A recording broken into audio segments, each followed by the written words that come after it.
Olá, amigos do podcast Teimosia Cultural, começando mais um episódio, dessa vez recebendo aqui nosso amigo Márcio Ramp. E aí, beleza? Tudo bem, Certo? Márcio? Tudo Seja certo. bem-vindo. Obrigado pelo convite, obrigado por estar aqui com essa oportunidade de trocar uma ideia sobre arte, cultura, quadrinhos e contar um pouco da minha história aí para vocês. Essa é a ideia. Falando em quadrinhos, como é que tu chegou nessa carreira aí de desenhista aí? Conta pra nós aí. E já junto já explica pra nós aqui, ó. É caricaturista, quadrinista, desenhista, como é que é isso? Pois é, essa confusão é sempre interessante porque basicamente tudo nasce do desenho, né? Basicamente, primeiro tu vai ser um ilustrador, digamos assim, tecnicamente. Mas depois sim, tu acaba indo para outros lugares. Quem faz cartoon é cartunista, caricaturista, aquela pessoa que faz o desenho das pessoas, e o quadrinista é o cara que faz as histórias de quadrinhos, que é aí onde eu me encaixo nesse momento, eu diria assim. Ok. Nesse momento não, eu diria vida toda, assim, é o que eu mais gosto. Quadrinista, então. Quadrinista, mas obviamente que eu, pelo menos, gosto de flertar com as outras coisas. Já fiz caricatura, já fiz cartoon, até eu acho que eu não tenho muito a mão assim para fazer cartoon, né? Porque o cartoon é muito menos até a ilustração, é muito mais a ideia, né? Então, é aquela coisa da velocidade. Mas tem essas diferenças de nomenclatura, então é sempre bom a gente pontuar. Mas eu me coloco como ilustrador e quadrinista. E contador de histórias, obviamente, porque um quadrinista é um contador É de um histórias, contador né? de histórias. E como é que chegou nisso aí? Tu era assim em casa lá, me conta aqui, tu era aquele cara que ficava desenhando nas paredes lá da casa? Como é que é isso aí? Pois é, até interessante, a gente não tem oportunidade às vezes de falar sobre isso, mas eu lembro que na casa dos meus pais, que é onde eu moro hoje com o meu pai, depois que a minha mãe faleceu, tinha até um bom tempo atrás um desenho no teto que era um. Sabe aqueles tetos de forma, tipo uma forma, assim, um papel antigo, assim, tipo um cartão, que eu fiz um desenho ali quando muito pequeno. A gente brincava que era a Capela Sistina da casa, mas era um desenho terrível, assim, de criança. Olha aí. E tava ali um tempo atrás, que o pai botou pra botar um pedaço, tava sem teto, uma coisa, uma obra dele lá. Então, assim, o desenho ele surgiu de uma maneira muito natural para mim. Hoje eu tenho um filho de 7 anos que já está desenhando ali, então eu me vejo muito nele. Porque ele começou, eu comecei na idade dele, com 6 7 anos, 5 anos. Eu sempre brinco que os mais antigos, a geração dos 80 vai lembrar do He-Man. Eu lembro de fazer um He-Man com o batom da minha mãe. E eu fazia os músculos assim, que parecia o Michelin, assim, era muito tosco, sabe? Hoje eu olho para aquilo e olha, eu lembro, né, e dou risada. E eu fiz aquilo atrás de uma cartela de bingo de criança, que na época se dava para as crianças e tal. Então ali já a ilustração ela nasceu de maneira muito natural para mim. Mas assim, se eu tivesse que contar tecnicamente das influências, o meu pai ele fazia, agora nós vamos passar o certificado de dinossauro aqui, né? Ele fazia serigrafia, mas numa época que se fazia serigrafia com desenho, assim, sabe? Papel vegetal. Eu fiz. Tu deves ter feito. Eu tive uma serigrafia. Perfeito. O meu pai fazia aquilo, era tipo um serviço secundário, assim, ele fazia durante a noite com a minha mãe, lá no Sarandi, em Porto Alegre. E daí eu nasci naquele meio do papel vegetal, dos desenhos, das canetas técnicas, aquelas canetas que abastecia e tal. Então ali eu herdei os primeiros materiais já. Eu me lembro assim, muito pequeno, muito antes de 6 5 anos.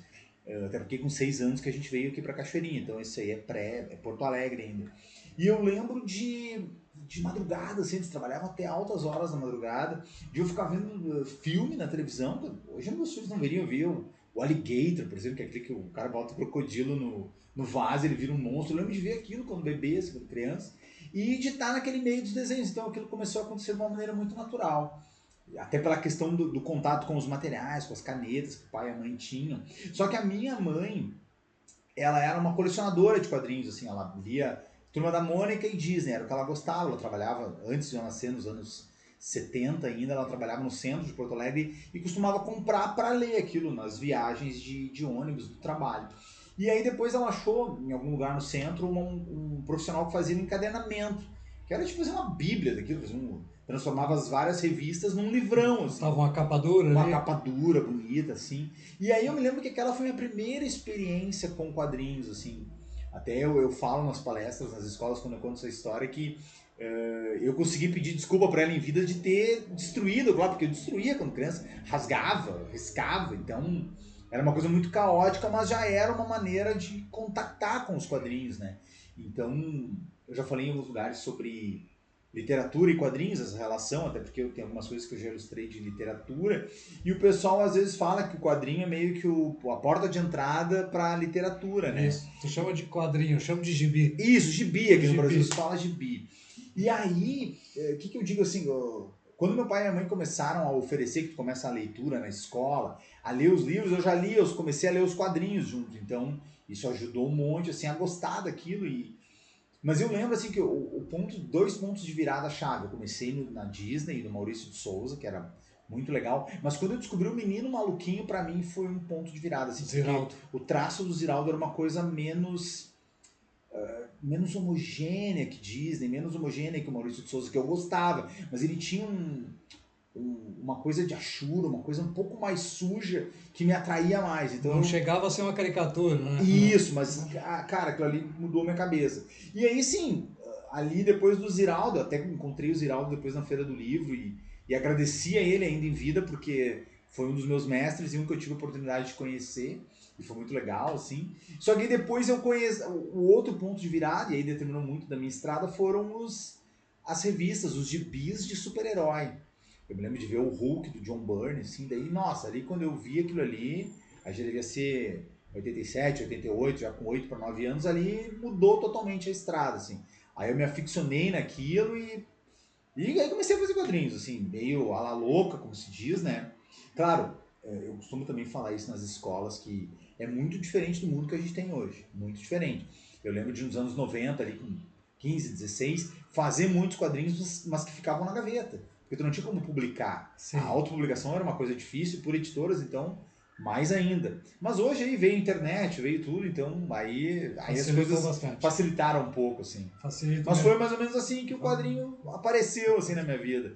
Tu já falou umas 2, 3 vezes aí nas escolas. O Márcio, ele faz um trabalho de oficina itinerante, digamos assim, isso. nas escolas, nas Claro. feiras do livro, no próprio Instituto Ágora, que é onde nós estamos gravando este podcast. Sim, inclusive aqui no Ágora eu lancei o Macau, aqui, ó. Esse eu lancei aqui, no Ágora, em 2021. Vamos mostrar bem para a câmera. Né? Esse foi lançado aqui. Olha aqui, olha, prestem atenção no acabamento aqui, ó. Olha aí. Isso aí nos anos 90 era impossível. Olha só. Qualidade do traço do rapaz aí, né? E esse trabalho tu leva nas escolas, disseminando aí, formando talvez novos desenhistas aí no futuro. Aí. Eu acho isso super importante, porque a gente, hoje em dia a gente está na internet, está no mundo, mas a gente está em Cachoeirinha também, e é muito importante, eu sempre conto duas histórias que são de figuras aqui da cidade que tem a ver com esse trabalho que eu faço. Vou contar 3 histórias, uma história pela metade. Quantas tu puder. Eu lembro que em 2016 a gente estava fazendo, foi no Lester, aí, vamos fazer um merchan, né? Lester, quem não conhece aí, por favor. Lester, em 2016, eu fiz aqui a Feira do Livro de Cachoeirinha e eles tinham uma mostra cultural, uma coisa assim. Resumo da ópera é que eu tinha um espaço lá de 2 metros, que a secretaria tinha disponibilizado e tinha um stand, digamos assim, para apresentar. Eu, vou apresentar meu trabalho, fui, né? Aí eu lembro que eu fiz um banner, levei os desenhos e tal, e teve um movimento super bom aquele ano, assim. E eu lembro que tava a minha esposa junto comigo, e a gente conversava muito com as pessoas. E vinham muitas pessoas e falavam assim, nossa, que legal o teu trabalho, muito legal, sempre aquele elogio, assim, falava, mas tu é daqui mesmo, tu é de Cachoeirinha. Eu falava, conto sempre a mesma história. Eu sou de Cachoeirinha, porque nasci em Porto Alegre, fiquei 6 anos lá e vim pra cá. Vivi o resto da vida aqui. Aí de tanto falarem aquilo, a minha esposa falou assim, nossa, é mais fácil achar um alienígena em Cachoeirinha do que achar alguém que faça quadrinhos, né? Então tu fica assim... A surpresa do pessoal. É uma surpresa como se algo que a gente faz... Como que alguém daqui está desenhando nesse nível? O Ziraldo mesmo, quando ele pegou meu trabalho, eu lembro que ele olhou assim, ele falou, mas isso aqui tá num nível super bom, assim, ele elogiou, porque realmente a gente se esforça, busca fazer e vai galgando degraus, assim, mas não significa, hoje em dia com a internet, não significa onde tu faz, assim, como tu faz, né? Então, primeira coisa é essa, assim. E aí eu lembro que, claro, as escolas têm esse calcanhar de Aquiles, assim, de, como é que eu vou dizer, de ter uma dificuldade, a gente entende, de filtrar o talento, de filtrar a predisposição para algo. Então eu me lembro assim que na escola não tinha um incentivo disso. E eu lembro, por exemplo, agora falando de uma das figuras da cidade, do Jerry. Daí hoje, família Falcotti. Eu lembro dele. Já está agendado aqui no podcast agora uma entrevista com eles. Agora o Jerry, me desculpe, que se eu fui dinossauro, agora ele vai parecer mais dinossauro ainda, mas enfim, ele vai entender. Ele era um cara que eu lembro dele ir na escola, e uma vez caminhando na rua, encontrei o Jerry ali, a gente ficou 2 horas falando, porque eu comecei a falar dos narcóticos anônimos que ele fazia, aquela quadrinho que eu nem lembro, que acho que era de uma turma dele, muito antes da família Falcotti. E eu lembro daquilo, eu comentei com ele vai confirmar quando ele estiver aqui, eu lembro que ele fazia um xerox, que era um fanzine, e ele fazia uma capa com cartolina, por fora, mais dura. E dele ele fazia um outro xerox que ele imprimia, recortava e pintava. Então esse era o elan da capa, assim, era uma coisa diferente. E eu lembro dele, claro, ele não ia na época, com um ideal, como talvez ele vá hoje, de... ele ia para vender a arte dele. E eu comprava aquela arte, porque, nossa, tem um cara aqui que faz quadrinhos. Isso era muito legal mesmo. Então tu ficava assim... tem um cara fazendo um fomento. Então por que eu aqui que estou fazendo isso não vou fazer? Então de certa forma ele era um cara que mostrava que era possível fazer quadrinhos ou alguma coisa, que era uma coisa que eu estava muito aficionado. Então eu usava aquilo como uma inspiração para pensar, cara, eu posso fazer. E hoje eu faço esse trabalho com as crianças, né? E eu lembro daí uma vez, agora falando de outro personagem aqui, agora foi lá no passado, vamos voltar agora mais presente, num evento até feito pela Rosane Castro na Escola Oswaldo Correia, eu acho, uma coisa assim, não lembro. E eu lembro que aí era a Rosane, ela que organizou, e ela me chamou, e chamou o Romir Rodrigues, que é aqui da cidade também, professor. Romir já está agendada a entrevista com ele também. Legal, Romir, colecionador de quadrinhos, um cara catedrático. Vai falar sobre o filme dele ali, o Prazer, Mato do Júlio. Show, e ele faz um trabalho no Instituto Federal aqui, até ele tem uma turma lá que faz histórias em quadrinhos. Ele me chamou num desses anos, ele faz um trabalho todo ano. Ele até me chamou uma vez para publicar uma história. Eu acabei não conseguindo desenhar, mas publiquei uma história curta que eu já publiquei numa coletânea nacional aqui. Aí foi legal que eu pude publicar ela colorida ali no material dele e fui da banca avaliadora. Eu era o avaliador dos trabalhos. Foi muito legal. Eu até falei para ele que a meninada ali do instituto, no nível técnico da ilustração, muitos ainda tinham muito a andar, mas do ponto de vista do roteiro, tinham roteiros muito bons. Então já estavam muito adiantados. Bom, voltando ao Romir, a gente estava nesse evento, ele me falou uma coisa que me marcou muito. Ele pegou o Lester, na época eu só tinha o Lester, e ele virou para mim e falou assim, Rampi, isso aqui para essa gurizada é porreta, ele usou essa expressão. Eu falei, o que tu quer dizer com porreta? Ele disse, cara, é porreta porque olha só, tu é um cara daqui da cidade, tu é um cara que nem eles, um cara aqui que anda nas mesmas ruas, que consome as mesmas coisas, que vive as mesmas coisas, e publicou um livro. Isso é pólvora para esses caras, entendeu? Então, tipo, cara, tu tem que estar fazendo esse trabalho. Então, quando tu vê isso, tu pensa, cara, tem que fazer. Porque tem muita gurizada aí que não tem referência, que não sabe nem como fazer. Claro, nas falas técnicas. É preciso acreditar um pouco no seu esforço, né? Sim, eu comento isso muito assim quem já me viu falar aí nas escolas vai me cobrar, que eu sempre falo a mesma coisa que eu vou descobrir e não descobri ainda, mas é um ilustrador famoso aí, que fala inglês, sendo entrevistado por um jornalista, num podcast da vida aí. E o cara fez uma pergunta básica para ele, pro ilustrador, perguntou, cara, quando que tu começou a desenhar? E ele falou assim, não é quando eu comecei, é quando tu parou. Aí o jornalista falou assim, não, mas eu não desenho, eu sou jornalista. Ele falou, mas todo mundo já desenhou, toda criança já desenhou. E por um motivo ela parou. Então todo mundo tem uma relação com o desenho e com a arte, que muitas vezes a pessoa, sabe aquela pessoa que fala, eu só desenho palitinho. Ele só desenha palitinho porque ele parou naquele lugar. E aí tu começa a pensar, o que faz as pessoas pararem? Isso está lá na escola muitas vezes. Eu lembro uma vez, uma outra passagem aqui, numa escola em Cachoeirinha. Trabalhar em escola é muito legal, porque eles te disponibilizam, às vezes, um espaço melhor do que num evento de uma feira do livro, ou uma Comic Con, assim, porque tu tem espaço, né? Aí eu levo a mesa, boto os livros e vou ali ilustrar, porque é legal tu ilustrar. Tu mostrar para eles, assim, que, como eu digo assim, eles ficam pensando que tu vai dormir no outro dia, aparecer um desenho. Não é assim, tem muito trabalho, eu brinco isso que não tem desafio maior do que uma página em branco na tua frente, né? Então, é legal eles verem a página em branco se tornar alguma coisa. E eu lembro que eu tava ali desenhando, demonstrando uma gurizada em volta, assim, muitos, né, olhando, olha que legal, não sei o quê. E me chamou a atenção que entre a gurizada comentando, um deles falou, chama o fulano. Aí eu disse, mas quem é o fulano? Por que vão chamar o fulano? Quem é o fulano? Fiquei esperando. Chegou o fulano. O fulano era um guri que nem eles ali. E aí quando o fulano chegou, eles falaram, ó, fulano, olha aí, ó. E apontaram pro meu desenho e falaram assim, ó, te humilha. Falaram bem assim pro guri. Aí o que eu captei na hora? Que ele era o guri que desenhava entre eles. E aí eles olharam, ó, o cara é melhor que tu aqui. Claro, óbvio que eu com muito mais estrada, muito mais idade, óbvio que... Claro. Eu sempre falo isso, que a arte é meio uma estrada, né? Todo mundo tá andando, mas uns estão mais na frente. Não é uma questão de eu ser melhor ou tu ser melhor. Tu mesmo vai aperfeiçoando o teu traço. É, tu vai aperfeiçoando o teu traço. E eu lembro que daí, aquele momento ali, tá? Depois eu falei com o menino, mostrei os desenhos e tal. Se ele estiver vendo aí, pode mandar um recado.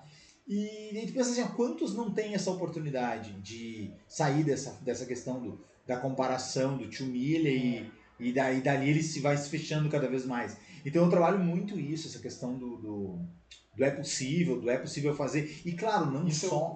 Desculpa te cortar, Claro. isso é o ruim da sociedade, né? Ao invés da gurizada dizer, olha aqui, que legal, que exemplo tem aqui, Isso. não. Veio para dizer, ó, tu não é nada, esse aqui é. Perfeito, A isso gente aí. já sai julgando e Isso. diminuindo a importância do outro, né? Isso, e eu falo muito assim, não é só questão, claro, de dizer, a gente hoje vive esse fenômeno, que é uma praga, principalmente na internet, do coaching, né, brinca lá do cara que... Tem um cara ali que mandou uma galera escalar uma montanha e morrer congelado, uma parada assim. Ou seja, não é só tu pegar e dizer que é possível fazer, mas também mostrar, e é isso que eu falo nas falas técnicas. Eu lembro assim que... não vou enumerar aqui até porque são muitas coisas, mas eu consigo lembrar, se a gente ficar horas aqui conversando e tu começar a ver o meu trabalho, como eu desenvolvo ele do ponto de vista técnico, eu lembro de todos os turning points, os pontos de virada, né, falando em português, que eu aprendi alguma coisa. Alguém me deu uma dica, alguém me mostrou alguma coisa. Ou seja, eu brinco assim, o pessoal, muitos falam assim, é aquela questão do dom, né? Uma vez me perguntaram, desenhar é um dom? E eu digo, não, eu encaro como o dom que tu fala para a arte, na verdade, ele é uma predisposição. Ele é uma afeição natural que tu tem por alguma coisa artística. E só que o resto vai ser trabalho, o resto vai ser estudo. E claro, vai ter aquele 1% que é mágica, e a gente não tem como entender. Eu sempre falo muito assim, por exemplo, da música. É uma coisa que a galera entende melhor. Eu, por exemplo, toco violão, bateria, eu sou músico prático, assim. Mas, por exemplo, eu tenho que ler partitura, eu vou ter que estudar um monte para tocar uma música. Eu conheço gente que pega uma guitarra e sai tocando. Uma música que nunca tocou. E muitas vezes eu, de certa forma, na ilustração, posso ser esse cara da guitarra, que pega um papel e sai fazendo. Sem muita técnica, muitas vezes, porque é uma coisa que passa uma barreira invisível ali que a gente não vê. Mas, independente de tu ter passado essa barreira ou não, tu tem um compromisso com o trabalho, tu tem um compromisso com a técnica, tu tem um compromisso com o estudo. E é isso que eu sempre tento levar para as escolas. E, claro, mostrando algum atalho, alguma coisa. Outra passagem engraçada que eu falo nas palestras, assim, a gurizada dá risada, mas é um exemplo meio triste do ponto de vista da outra pessoa, mas eu lembro de... Eu sou formado em publicidade, então eu trabalho com direção de arte. E aí, quando comecei a trabalhar, eu trabalhava em gráfica, né? Como arte finalista. E eu lembro de estar ali ralando, trabalhando numa gráfica. E até legal a gente deixar registrado isso, porque talvez essa pessoa escute e possa se retratar com a vida, não comigo, porque eu já superei. Mas eu trago isso como um exemplo. Eu trabalhava como arte finalista, eu estava com um problema num arquivo ali que eu não sabia resolver na época, não tinha informação técnica, tava trabalhando e não tinha exatamente. E esse cara era um cara que fornecia artes para gráfica, era tipo um cara grandão, assim. Ele fazia o trabalho que eu faço hoje, assim, de criar as artes e entregar. Isso na época ele ia entregar. E eu sabia daquela pessoa e pensei, vou pedir uma dica pra esse cara aí, porque ele sabe tudo, vai poder me ajudar. E eu lembro que eu cheguei pra ele com uma humildade, me apresentei, disse que eu era arte finalista, tava com um problema e se ele podia me ajudar, né? Numa determinada questão, e falei pra ele qual era. E ele ficou me olhando, assim, um cara meio soberba, né? Na hora eu não percebi. Aí quando eu terminei de falar, ele virou pra mim e falou assim, cara, eu não trabalho com ensino. E virou as costas e saiu. Daí eu pensei assim, cara, eu não vou ser esse cara na vida. Um cara que tem um acesso que poderia dizer pra pessoa e não dizer, sabe? E aí eu vejo isso na gurizada hoje, por exemplo.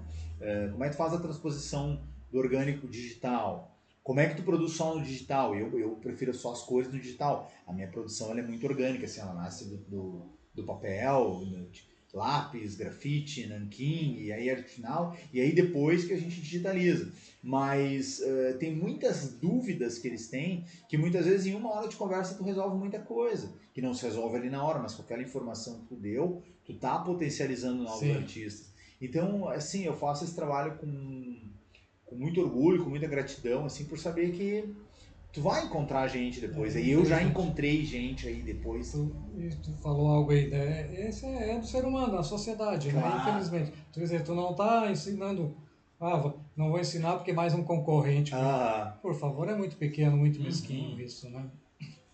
E tem isso, tem pra caramba, porque... O que mais que nós temos ali? Tem mais... Não, assim, ó, eu posso dizer Quantos assim... livros tu já publicou? Isso é interessante, essa conta me... Mas eu posso falar rapidamente, assim. Apesar de eu ter começado muito cedo a fazer quadrinhos, eu passei ali pelos anos 90, início dos 2000, que era uma época mais difícil, assim, com internet e principalmente com a questão gráfica, assim, de tu produzir um quadrinho que tu conseguisse tirar da gaveta, assim. Eu tava até pensando quando a gente comentou esses dias, eu e tu, que tu me convidou aqui pro podcast, eu lembro que no colégio, isso em 97, nas Carinhas de Moraes, na aula de literatura, ali foi a primeira vez que eu fiz um fanzine. A gente estava Olha trabalhando, aí. o meu grupo, meu grupo, era eu mais dois gaiatos ali que não fizeram nada, obviamente. Mas eu aproveitei a oportunidade para fazer um fanzine, porque tu tinha que estudar um texto, e o nosso era do Dalton Trevisan, Três Tiros na Tarde, uma história muito legal.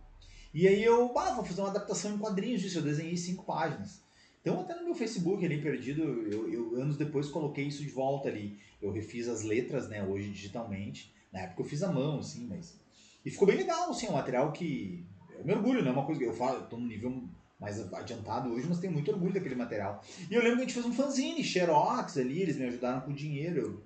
E a gente distribuiu pra turma. Então eu não considero que aquele seja o meu primeiro quadrinho publicado, mas foi a primeira vez que eu fiz um quadrinho e dei para as Sim. pessoas lerem, assim, ainda naquela dificuldade, naquela agrura dos anos A 90. tua arte foi para os outros Foi ali, para os né? outros. Mas aí depois eu demorei muito tempo, assim, numa situação que é... Fica ali naquela dúvida, vou trabalhar, e tu tá ali com aquela... acho que muitos da arte tem essa questão, né, de tu faz a arte, mas a arte não dá teu sustento, tu vai procurar outra coisa, mas tu não abandona a arte, porque tu é artista. Eu lembro que daí... Só que eu tinha, claro, e eu admito isso, assim, do ponto de vista da estética, tinha alguma coisa no meu desenho que ainda não me agradava, assim. Eu não, como é que eu vou dizer, eu não tinha uma linha visual que fosse minha ainda. Eu sampleava muitas coisas, mas eu não tinha achado uma coisa que fosse a minha cara. E aí tava muito preso a algumas regras ainda de ilustração, assim. E aí eu lembro que tava no ensino, já tava na faculdade, já era cobra criada da vida. Tava assistindo uma palestra, tava assistindo e desenhando, assim.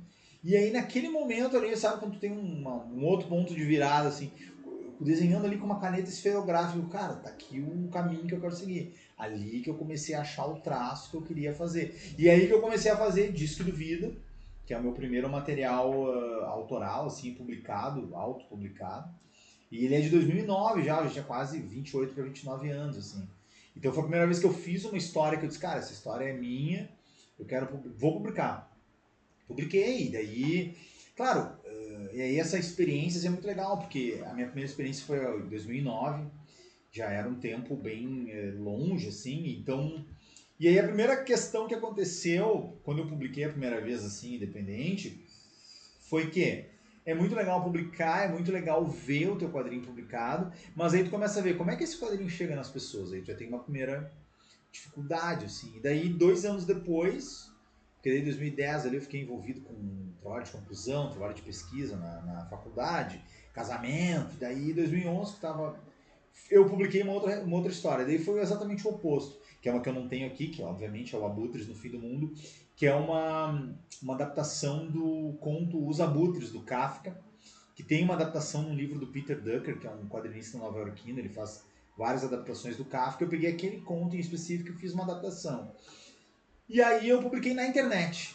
E aí tu vê, aí foi uma diferença muito grande, assim, não tô sendo apologista a nada, só tô falando das ferramentas que a gente tem a nosso favor. Isso 2011, a gente não tinha muita rede social, era uma coisa muito diferente. Mas tinha os websites, tinha os e-mails, tinha 14 anos atrás. 14 anos atrás.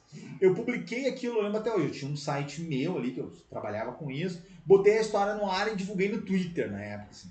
E eu lembro, assim, que eu botei, tipo, 11 horas da manhã e 2 da tarde já tinha gente me marcando, pessoas conhecidas, e até um amigo meu marcou uma vez, alguém que eu conhecia do Twitter, que eu não sei quem era, que ele botou assim: preciso trabalhar, mas não consigo parar de ler O Abuso no Fim do Mundo. Ele me marcou, né? Do Márcio Ramp. Eu falei, nossa, é um cara que tá no escritório essa hora, 2 da tarde ali, lendo, trabalhando em alguma coisa, mas ele tá lendo o quadrinho. Então aquilo ali foi muito mais poderoso do que tu pegar. Não que eu gosto do quadrinho físico, mas sou muito mais poderoso Sim. do que pegar e ter que sair, prospectar, sabe? A internet, nossa... É uma outra plataforma, né? É uma outra plataforma. E aí começaram a se abrir alguns caminhos. Aí aí aquela barreira que era meio Cachoeirinha, Porto Alegre, era muito difícil sair daquilo, rompeu a barreira do Rio Grande do Sul. Daí comecei a conhecer gente de Recife, São Paulo, Rio, Minas. E aí eu recebi uns convites para participar de umas coletâneas nacionais. Aí a primeira delas foi a Visualizando Citações, que era uma... Eu não sei, bem legal, até uma menina que faz... roteiro de cinema, e ela é uma leitora, assim, voraz, ela só escreve. E ela anotava citações dos livros. E ela começou a jogar um desafio. Ela pegava um quadrinista, jogava uma citação e construía um roteiro em cima daquilo e tu ilustrava. Ela me chamou para fazer uma HQ chamada Comportamento Padrão, que era em cima de um conto do Caio Fernando Abreu, uma citação. E daí a gente fez, botou na internet, e aquilo lá teve um outro boom, assim. E aí a gente olhou, aí se tornou um grupo grande de quadrinistas. Daí na época o financiamento coletivo era uma coisa que estava... Hoje ainda tem, mas naquela época estava começando, mas era mais fácil de engajar. Daí a gente botou no financiamento coletivo e quando viu lançou uma coletânea. Lançou Visualizando Estações um ano depois, 2013, daí impresso. E aí foi para os eventos, a gente lançou esse Visualizando no Festival Internacional de Quadrinhos em Belo Horizonte. E aí no outro ano a gente já foi pro Fronteira Livre, mais ou menos com o mesmo pessoal. E aí foi lançado na Comic Con Experience em São Paulo, que também estava começando. E ali eu já tava andando, assim, fazia os meus quadrinhos, mas já estava publicando nessas coletâneas. Mas aí cria-se um outro drama. Para mim era o drama assim, tá, eu tenho um quadrinho publicado, que era Disque do Vida, tinha publicado na internet, tinha publicado nas coletâneas, mas eram todos materiais curtos. 8 páginas, 15 páginas. Aí tu fica, agora eu quero um desafio maior. E aí foi que eu fui pro Lester, que é um romance que a gente chama de graphic novel, que já é um romance gráfico mesmo, que passa das 80 páginas. E ali sim, aí começaram os desafios. E aí quando eu fiz o Lester, eu encontrei um personagem que eu podia chamar de meu, que eu queria trabalhar. Que claro, depois que tu publica, tu fica, não, vou dar um tempo, mas depois eu fui publicar de novo a Macau, que é uma prequela do Lester. E agora eu já estou trabalhando na segunda parte dessa prequela. Então, mas assim, claro, esses são os meus quadrinhos autorais, mas eu também faço material que a gente chama de institucional, que é quadrinho para empresas, né? Muitas vezes te contratam para fazer, eu já fiz quadrinho ambiental. E aí até é interessante citar os Água Powers, que é o meu lançamento do ano passado aqui. Os Água Powers eu fiz dentro da ideia de quadrinho institucional, isso lá em 2010, foi logo depois do Disque do Vida. Tem o Rotary Club, aqui de Cachoeirinha, ele estava unido com o de Alvorada, de Gravataí, e eles criaram um projeto que recebia um fomento internacional. Eles pegaram da Inglaterra, uma coisa assim. E eles criaram um projeto Aguapé, não sei se você já ouviu, deve ter ouvido falar aqui na cidade de Cachoeirinha, que era um projeto de limpeza e preservação do rio e da natureza. Isso. E aí eles me chamaram na época para trabalhar no módulo educação, eles tinham vários módulos e o módulo educação, mas me chamaram numa ideia assim, eu como diretor de arte, trabalhava numa agência, falaram, propõe alguma coisa aí no módulo educação. Eu li tudo sobre o projeto, vou propor quadrinhos, é a minha área. Claro. Eles adoraram, daí eu criei os Água Powers. E foi super legal para mim na época, não de maneira financeira, mas e nem como prospecção do artista em si, porque eles iam nas escolas e eu não ia, mas eles publicaram 4 edições com quase 80 mil exemplares ao todo. Então para mim foi muito bom, assim. Hoje eu vou nas escolas, agora a galera já cresceu, mas eu ia nas escolas e encontrava os adolescentes que tinham lido. Então, tipo, já criava-se um público ali, sabe? Um mercado, dentro de um quadrinho que era institucional, que eu fiz por uma causa, fiz por alguém que contratou. Então faço muito isso, já fiz a Turminha do Verde, já fiz o Sofia, que é um quadrinho sobre arqueologia, que até a gente está começando agora a segunda edição, mas, ou seja, são maneiras de tu colocar as histórias em quadrinhos na pauta, assim, para o pessoal ler e entrar na leitura, assim. Como é que está esse mercado de quadrinhos hoje? Pois é um mercado difícil. O Maurício de Souza se atualizou, agora a turma da Mônica é a turma jovem, né? Isso, claro. O Maurício de Souza é um caso de sucesso aqui no Brasil, não tem... É o Disney brasileiro. É, o Walt Disney brasileiro, mas para nós, assim, quadrinistas independentes, é uma coisa bem mais dura, né? Tu precisa muito da autopublicação, tu precisa muito das editoras e tu precisa principalmente desenvolver valências. Eu sempre digo isso, desenvolver valências. Tu não pode só ficar parado numa coisa. Isso acho que é para todos os artistas aqui no Brasil, né? Então, claro, o quadrinho em si, ele fica eu diria, numa caixa, que é a caixa como é que eu poderia definir, da baixa capacidade de querer ler do brasileiro. Assim. A gente teve aqui uma notícia do ano passado que foi, até a gente pode procurar o link aí depois para passar, mas me chamou a atenção, que o Brasil em anos chegou num ponto de virada, estamos falando muito de pontos de virada, mas em que temos mais brasileiros não leitores do que leitores.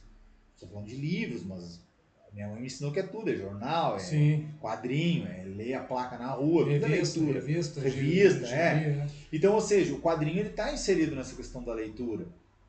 Então, tipo, se torna uma coisa mais difícil. Hoje tu tem muita concorrência de coisas, como é que eu vou dizer? Instantâneas na internet. Instantâneas, os Netflix da vida, os TikToks, então... e claro, só que tu como artista que vai te expressar naquilo ali. Eu comecei nos quadrinhos porque foi o quadrinho o lugar onde eu achei o meu caminho de expressão. Então fica difícil muitas vezes tu retroceder e dizer vou fazer outra coisa. Não, a minha arte é essa. E tu vai fazer isso aí. Mas claro, eu diria, do ponto de vista do mercado e da profissão, às vezes eu comento isso com alguns colegas, assim, que eu acho que a gente hoje, aqui no Brasil, está fazendo coisa que outros já fizeram lá fora, em mercados mais desenvolvidos, em outros momentos anteriores a nós. Então a gente está uns steps atrás, né? E isso cobra um preço. Até eu brinco com eles assim, talvez vocês vão estar nos livros de história, como alguns dos nossos que passaram já estão, mas estamos em outros níveis, assim, sabe, de desenvolvimento. Digo, para criar uma indústria, para criar um mercado, para criar de fato uma profissão. Algo que o cara possa dizer, olha, eu trabalho com quadrinhos. A galera que trabalha com quadrinhos aqui ou é independente, rala mesmo, ou trabalha para o mercado externo. Só que daí tu tá fazendo quadrinhos aqui no Brasil, mas tu faz para fora. É mesmo como eu tô fazendo quadrinhos em Cachoeirinha, mas eu publico em outros lugares. Tem pessoal criando game aí para fora, né? Sim. O que não é ruim, é um trabalho, óbvio. E é uma porta que a internet possibilita. Claro. Mas eu digo assim, a gente tem que pensar muito seriamente em como formalizar isso e tornar isso possível, porque, o exemplo que eu trago aqui, eu estou lá nas escolas fomentando novos quadrinistas, mas onde é que eles vão trabalhar? O que eles vão fazer, né? Então também a gente tem essa responsabilidade social de fomentar novos artistas, mas também de criar um mercado. E criar um mercado, claro, não passa só por tu ser um empresário, ou tu fazer uma coisa, mas passa também por tu criar qualidade, por tu criar caminhos, para tu criar atalhos, para que esse mercado realmente possa existir de algum modo. Não, e é isso que tu está dizendo, ó, falando em qualidade, pessoal. Prestem atenção na qualidade do traço aí do Márcio aí, né? Ou do Márcio Ramp. Isso aí. Né? Prestem atenção na qualidade do traço dele aqui. Ó. Alguém que se preocupa? Outro dia conversando com a Rosane Castro aqui, ela também, nas suas várias fases ali de atividades, ela sempre procurou ler, pesquisar a respeito, e o Márcio citou aqui vários desenhistas, quadrinistas nacionais, internacionais, citou muito aqui o Ziraldo, nosso querido Ziraldo, né, que já se foi. Sim. Né? Citou o Ziraldo aí, e isso é importante. Pesquise. E hoje nós temos... A internet não é essa ferramenta maligna, né? Pelo contrário, tudo existe para o bem e para o mal. Então vamos usar para aquilo que é positivo. Ali tem muita ferramenta, muita fonte de pesquisa para buscar informação para melhorar. Aquele que está aí querendo ser um desenhista, um quadrinista, um cartunista ali na frente, né, um chargista, vai na internet, busca os exemplos, tem muita coisa boa ali, pesquisa naquele assunto que tu tem aquele interesse, né? É, Vai buscar formação, não só na academia, né, nas escolas, mas também sim, aí eu na costumo internet. falar assim que na minha época de pré-internet, assim, tu poderia dizer, desenha uma águia para mim. Poderia desenhar uma águia de cabeça, mas aí se tu não sabe desenhar, tu vai procurar uma referência. Onde é que tu procurava referência? Na biblioteca. É. Tu tinha livros? Tinha, mas quantos livros tu tinha? Quantas águias tu ia conseguir? E com enciclopédia?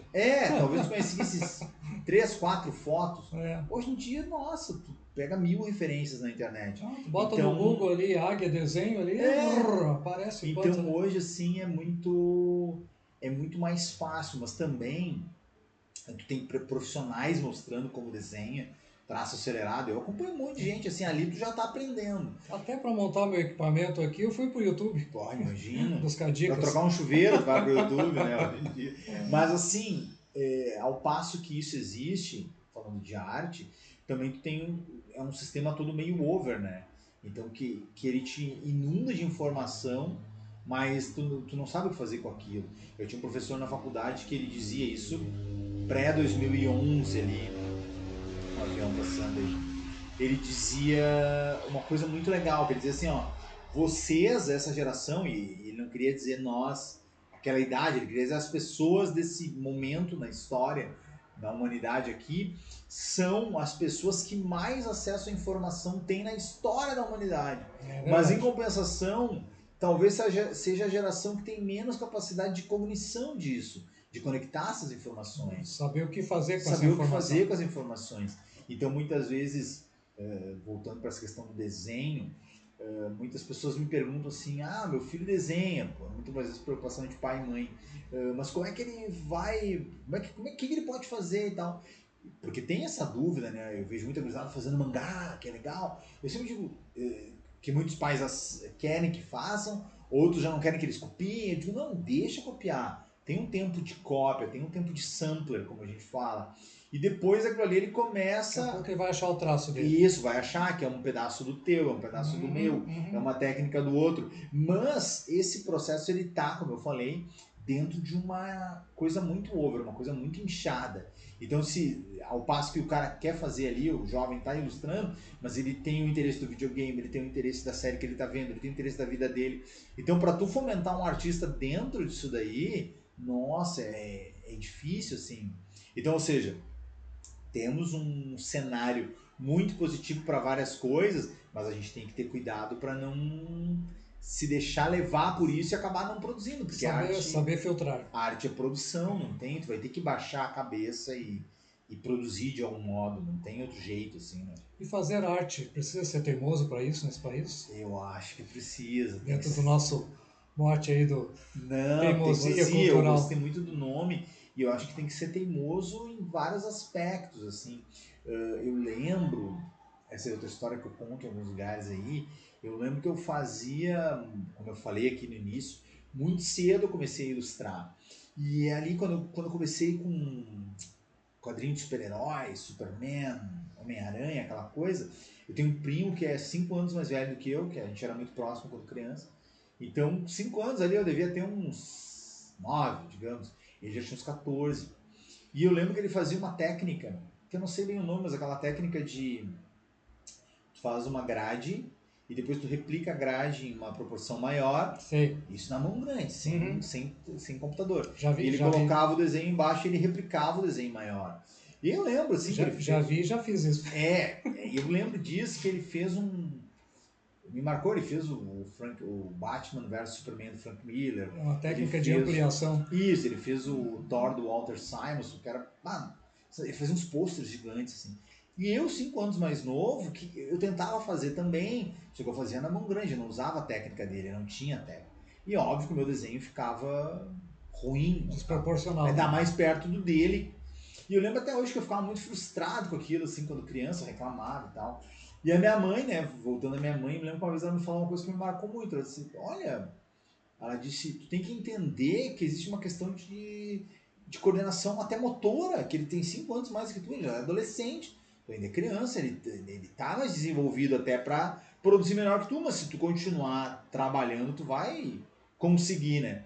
E isso pra mim é meio uma tag de teimosia, assim, cara, tem que insistir. Se tu desistir ali na primeira, tu não vai fazer, até no campo das ideias, muitas vezes, tu pega, do ponto de vista de criar uma história, tu tá criando um roteiro, tu começa a fazer, mas muitas vezes ele não é a melhor coisa do mundo ainda. E se tu não insistir naquilo ali, se tu não aprender a ver o melhor daquilo ali e qualificar aquilo ali, tu não vai chegar no final da história. Então acho que sim, para trabalhar com cultura, para fazer cultura, tem que ter teimosia bastante, assim, e acreditar, óbvio, né? Não é só ter teimosia na coisa boa, digamos assim. A persistência, a insistência. Isso, persistência. É um trabalho muito de constância, né? Muito, tu vai ter o ponto fora da curva lá, mas não adianta ficar só no ponto fora da curva, tu tem que ter essa constância, essa dinâmica de produção, e claro, ser teimoso para continuar publicando, assim, eu sempre acabo, quando lanço um material, o pessoal fica falando muito daquele material, e eu já estou sempre quase, muito provavelmente, no outro material, já estou produzindo outra coisa. Isso também é uma teimosia, assim, de tu, cara, quero fazer azar que... E também não ficar se importando muito se tu vai ser lido, se vão gostar, porque isso são muletas para tu não fazer, tu tem que fazer. Eu aprendi isso na prática que, como é que diz o cara, as histórias são tuas até o momento que tu conta elas. Depois que tu contou ou que tu publicou, essa história passa a ser do outro. O que vai acontecer com o podcast? Alguém vai assistir? Isso aí. Vamos colocar lá no YouTube, Vamos ver o que vai dar. Né? E aí o pessoal, com isso, faz o que quiser. Né? Então, só que a nossa missão como artistas, como contadores de história, é contar as histórias. É fazer com que elas andem. Esse é sempre um outro drama, né? Que o pessoal pergunta de onde que vem as ideias, né? Eu sempre costumo dizer que as ideias, elas vêm de algum lugar acima, assim, elas vêm de uma coisa que tu não tem como mensurar, porque às vezes é uma colcha de retalhos tão complexa a amarração que tu faz para chegar numa coisa, que aquilo ali vai além de ti.